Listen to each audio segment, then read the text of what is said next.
Hello, welcome to Revenant Reads.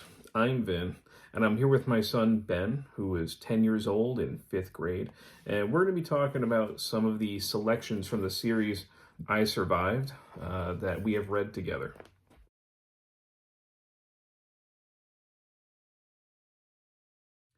So, a lot of times at night, Ben and I like to read together, and lately what we have been doing is going through the I Survived series.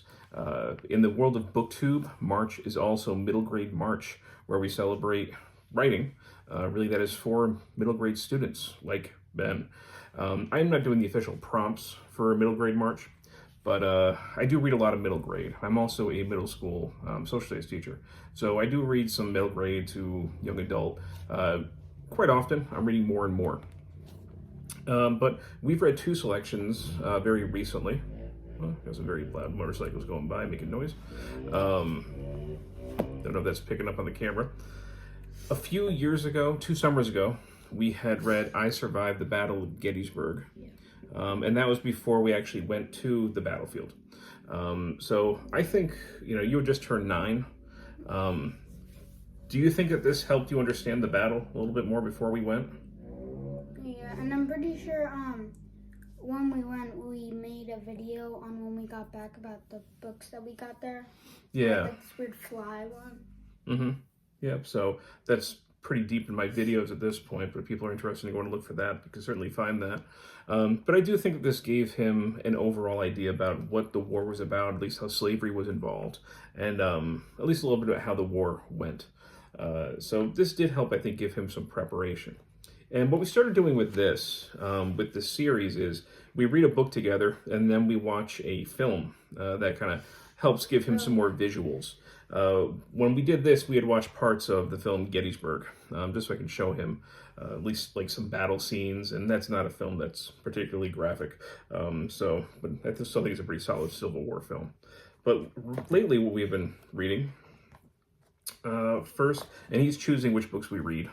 So he wanted to read I Survived the Destruction of Pompeii, AD 79. So again, a little bit of ancient history in this. This also fit kind of neatly with Historathon 2023, which is a nonfiction history reading event that I am running, and I have a lot of co-hosts that are along with me, but we have divided the year up into 4 quarters, and each quarter focuses on a different time period. And the first quarter of the year, we're focusing on prehistory up to 500 CE. And one of the things that we can do with Historathon, in addition to reading nonfiction history, is go on side quests, other ways to experience history. And that can be, I guess, historical fiction, film, museum visits, recipes, music, all sorts of things like that. So this kind of fit a little bit of the side quest that Ben was able to go along with me on.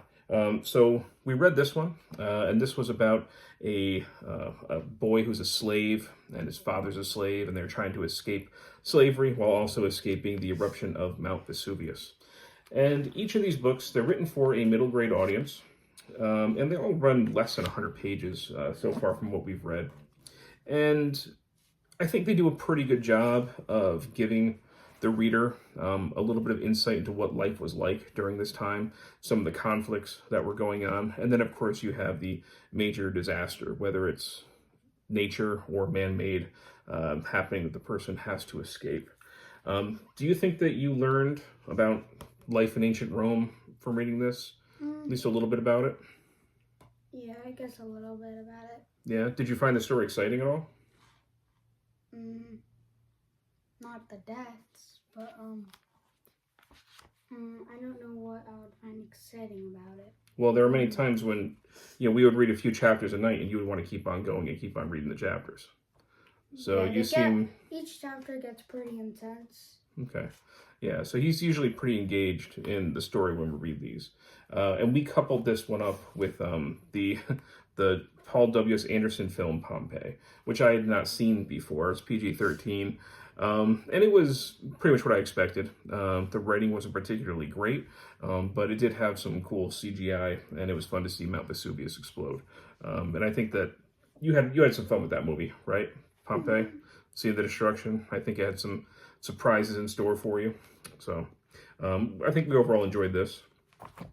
And then we followed up with this, which is actually the first book in the series. I Survived the Sinking of the Titanic, 1912.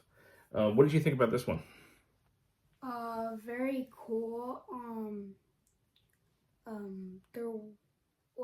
This one was very intense because a lot of scenes he ends up like almost getting killed. Mm-hmm. I think, a lot of near-death experiences in these in things. this book, like almost every chapter, he almost gets killed, and then he talks about how there's like a mummy on the boat. Yeah, he was searching for a mummy at one point in the cargo hold. But right? the movie was there were a lot of deaths. Well, yeah, we paired this up with the film Titanic. We did fast forward through a few scenes that maybe he wasn't quite ready for. But for the most part, he was able to watch the film. And yeah, it's pretty intense, right? It's a really intense movie. Yes. And the author, Lauren Tarshis, she does a pretty good job, I think, for a middle grade audience of capturing the time period. In this, she does kind of capture some of the class differences that were occurring. She has usually a section at the end where she talks about her research, some facts about the thing that she has just read.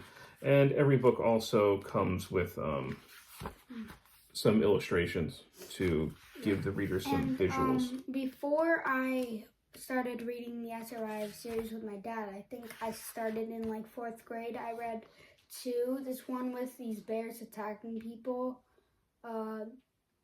Very bloody and very intense. I think that was like the longest series. That was the longest book in the series.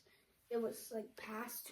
We haven't come across that one yet. And then there was one more, the Francisco Fire or something like that. San Francisco Fire. Yeah, we have that one.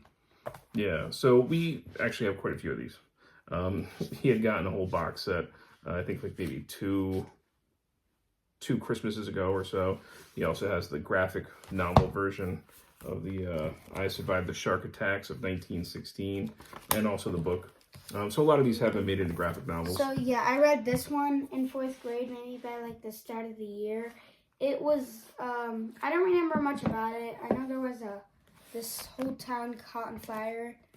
A lot of people probably died. Yep. Like buildings fell down on them that were caught on fire. Yeah, so we're kind of just going through the series. He chooses the next one, and then we pair it up with something to watch. We haven't quite decided what we're going to do next. He's been thinking about Hurricane Katrina, but I do think it's a good way to give middle grade readers a taste of history. It definitely gives them a more, like you said, an intense storyline to keep them engaged, and kind of whets the appetite to learn more. They're nice jumping off points to discuss more history. So as we read through more of these, maybe we'll make some more videos and talk about our thoughts. But yeah, we're both having a good time going through these. Definitely good for a middle grade crowd. So yeah, that's it. That is some of our thoughts and discussion on the I Survived series. As always, BookTube, thank you for joining us.